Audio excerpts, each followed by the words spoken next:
जिवंत देव, जो पवित्र प्रभू येशू ख्रिस्ताच्या नावाला धन्यवाद देऊ। पौलाचे कलसीकरास पत्राचा पहिला अध्याय 15 वचनापासून मी आपल्यासाठी वाचतो। प्रभू येशू ख्रिस्ताचे स्वरूप व त्याचे कार्य, तो अदृश्य देवाचे प्रतिरूप आहे।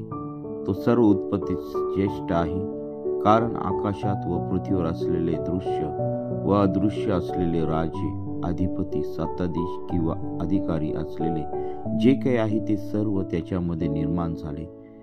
सर्व काही त्याच्याद्वारे व त्याच्यासाठी निर्माण झाले। तो सर्वांच्या पूर्वीचा आहे व त्याच्यामध्ये सर्व काही अस्तित्वात आहे। तो शरीराचे म्हणजे मंडळीचे मस्तक आहे। तो आदी व मृतातून प्रथम जन्मलेला आहे, अशासाठी की सर्वांमध्ये त्याला प्राधान्य मिळावे, कारण त्याच्या ठायी सर्व पूर्णता वसावी। आणि त्याच्या वधस्तंभावरील रक्ताच्या द्वारे शांती करून त्याच्याद्वारे जे सर्व काही आहे ते सर्व, ते पृथ्वीवरील असो किंवा स्वर्गातील असो, त्याचा स्वतःबरोबर त्याच्याबरोबर समेट करावा, हे पित्याला बरे वाटले।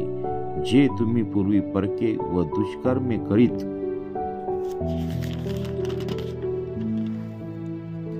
मनाने वैरी झाला होता, त्या तुमचा आता त्याने स्वतःच्या रक्त मांसाच्या देहात मरणाच्या द्वारे समेट केला आहे, यासाठी की त्याने तुम्हास पवित्र, निष्कलंक व निर्दोष असे आपणासमोर उभे करावे।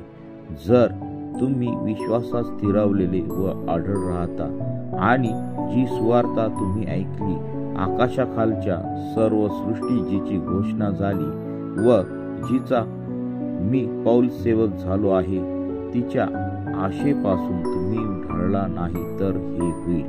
वाचलेले वचन देवबाप आशीर्वादित करो, आमेन। देवबाप सर्वांना आशीर्वादित करो। आजच्या दिवसातील सर्व कामकाज आपले आशीर्वादित करो आणि सर्वांना देवबाप आशीर्वादित करो, आमेन।